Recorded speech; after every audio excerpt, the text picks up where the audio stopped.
Et maintenant, un invité non moins prestigieux. C'est toujours une chercheuse, mais là, on a affaire à la crème de la climatologie actuelle. Valérie Masson-Delmotte, elle est chercheuse en sciences du climat et elle a été coprésidente du rapport du GIEC actuel, dans le second groupe de travail. Du coup, le rapport du GIEC qu'on a eu sur les 1,5 degré et les 2 degrés, c'est elle. Elle est tout à fait au courant, elle est tout à fait au point sur le sujet et elle a quelque chose à vous dire, un message important. Ce qu'elle a à faire passer, c'est que chaque demi-degré compte, chaque année compte, chaque voix compte. Et donc là, nous tous ensemble, réunis à République et ailleurs en France, parce qu'on est mobilisés sur le climat, on gagne à entendre ce qu'elle a à nous dire. Elle a un message d'urgence, un message intéressant et rationnel à nous communiquer. Valérie Masson-Delmotte.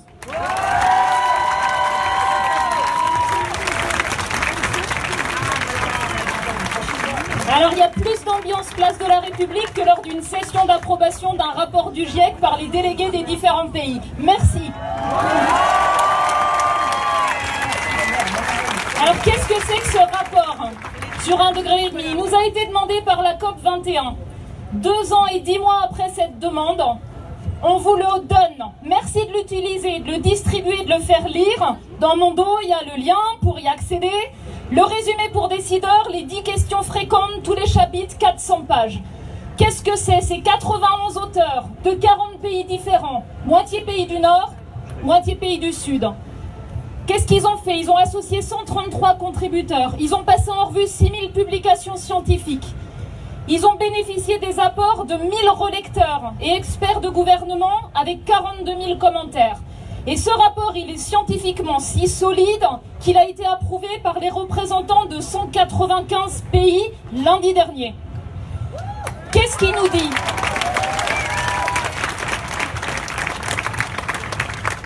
Qu'est-ce qu'il nous dit? Où en sommes-nous? Aujourd'hui, les activités humaines, elles ont provoqué un réchauffement de 1 degré. 1 degré de plus, qu'est-ce que c'est? C'est des changements sur les vagues de chaleur, déjà. Des changements sur les pluies torrentielles. La montée du niveau des mers, le recul de la banquise arctique, ça affecte les gens, les façons de vivre et les écosystèmes partout. Si le monde continue à se réchauffer au même rythme, on sera dans un monde 1,5 degré plus chaud entre 2030 et en gros 2050. Ça va venir très vite, c'est le monde de nos enfants. Les rejets passés de gaz à effet de serre vont continuer à agir sur le climat. Ils vont continuer à faire monter le niveau des mers. Mais à eux seuls, ces rejets passés ne sont pas suffisants à faire dépasser 1,5 degré. Tout dépend de ce qu'on va faire maintenant et tout de suite. Pourquoi chaque demi-degré compte? Un monde à 1,5 degré, c'est pas la même chose qu'un monde à 2 degrés de plus. C'est pas le même niveau de réchauffement sur les continents ou au-dessus des océans. Qu'est-ce que ça permet d'éviter, de limiter le réchauffement à 1,5 degré? Ça limite la casse. Ça limite l'intensification des vagues de chaleur. Ça limite l'intensification des pluies torrentielles. Ça limite l'intensification des sécheresses dans de nombreuses régions, en particulier tout le pourtour de la Méditerranée. Ça limite la vitesse de montée du niveau des mers. 10 cm en moins à horizon 2100. Ça n'a l'air de rien, 10 cm, mais pour les habitants des terres basses, pour les zones côtières, c'est du temps pour s'adapter. C'est du temps pour survivre. 1,5 degré ou 2 degrés, c'est 2 fois moins de perte de biodiversité sur les continents pour les insectes, les plantes ou les vertébrés. À 1,5 degré de réchauffement, c'est 70 à 90% des récifs de coraux tropicaux qui seront dégradés. À 2 degrés, c'est plus de 99%. Qu'est-ce que c'est les coraux?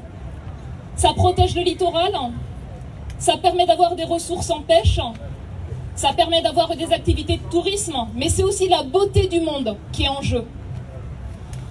1,5 degré ou 2 degrés de réchauffement, c'est des différences de perte de rendement sur les céréales, le blé, le maïs, le riz, et d'autres céréales, en particulier en Afrique subsaharienne, en Amérique centrale, en Amérique du Sud et en Asie du Sud-Est.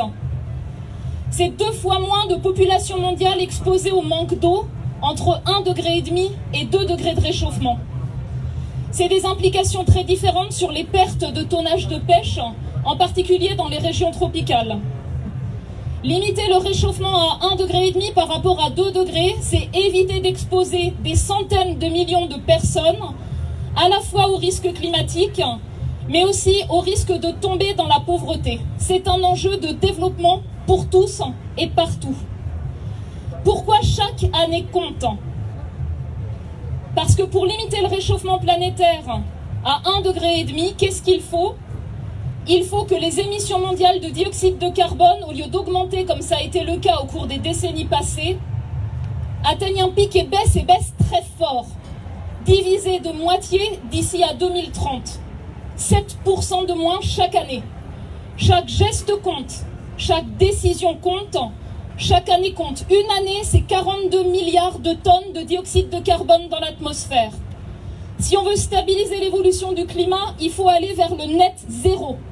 Pas mettre plus de dioxyde de carbone dans l'atmosphère que ce qu'on peut en enlever. Aujourd'hui, on ne sait pas l'enlever. Il faut atteindre le net zéro d'ici 2050 pour arriver à limiter le réchauffement à 1,5 degré. 2075 pour limiter le réchauffement à 2 degrés. Il faut aussi réduire le rejet d'autres substances. Des substances qui agissent sur le climat mais qui dégradent aussi la qualité de l'air. Et là, on voit tout de suite les bénéfices. Améliorer la qualité de l'air, c'est d'énormes bénéfices en matière de santé publique. C'est pas qu'une histoire de climat, c'est une histoire de développement, c'est une histoire de bien-être, c'est une histoire de santé. Limiter le réchauffement à 1,5 degré, ça veut dire que des petits gestes ne suffisent pas. Ça demande des transitions sans précédent dans tous les systèmes. Système énergétique, système de gestion des terres, agricole, alimentaire, forestier, système urbain, système industriel. Ça demande une réorganisation énorme des investissements vers les solutions sobres en carbone le plus vite possible. Il y a des progrès rapides qui ont été réalisés récemment. Par exemple, pour la production d'électricité renouvelable ou pour le stockage de l'électricité. Il faut accélérer les choses dans d'autres secteurs, les transports, l'aménagement du territoire. Pour limiter le réchauffement à 1,5 degré, il faudrait être capable d'extraire du dioxyde de carbone de l'atmosphère et le stocker. Plusieurs manières pour le faire. On peut planter des arbres, restaurer des écosystèmes des terres dégradées, ou des solutions potentiellement plus risquées, comme utiliser à grande échelle la bioénergie avec captage et stockage. Cela pourrait avoir des implications pour la conservation de la biodiversité continentale, pour la sécurité alimentaire.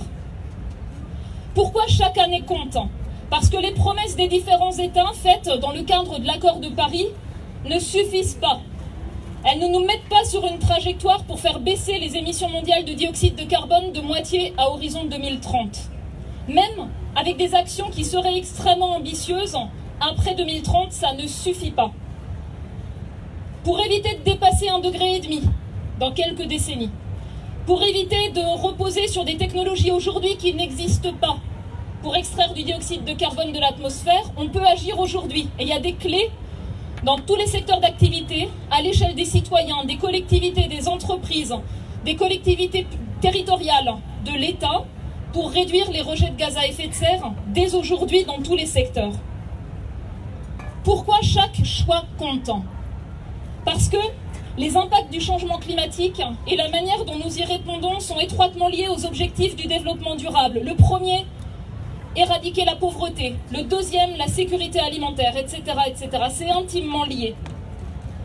Pour limiter le réchauffement à 1,5 degré, il y a un ensemble de mesures pour l'adaptation, pour réduire les rejets de gaz à effet de serre qui permettent de limiter les compromis par rapport aux objectifs du développement durable et maximiser les bénéfices.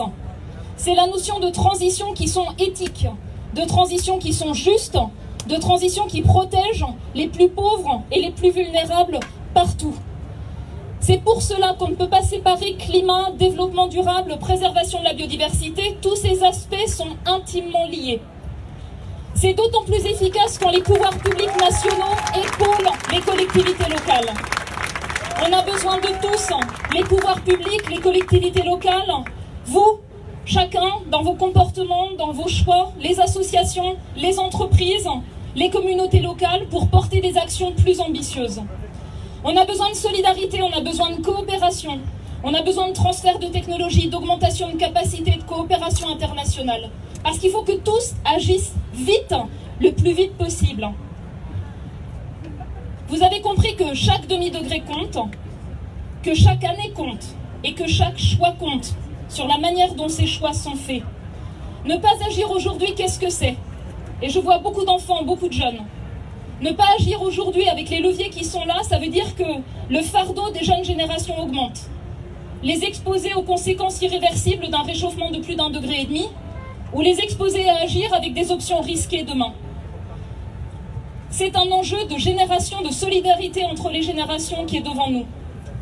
Limiter le réchauffement climatique à 1,5 degré, c'est pas impossible, d'après les lois de la physique et de la chimie. Mais qu'est-ce qui est essentiel? La volonté politique pour accélérer les transitions qui démarrent timidement. Ce rapport, c'est pas un rapport d'espoir, c'est pas un rapport de désespoir, c'est pas un rapport sur l'impuissance, c'est un rapport qui demande du courage et de la volonté politique, et pour ça on a besoin de vous. Merci.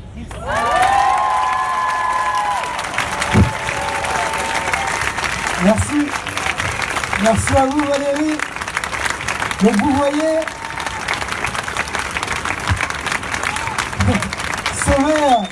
empêcher la catastrophe climatique est encore possible. Le rapport nous l'a montré, les scientifiques l'adressent à tous les décideurs, à toutes les multinationales. Il est encore temps d'agir.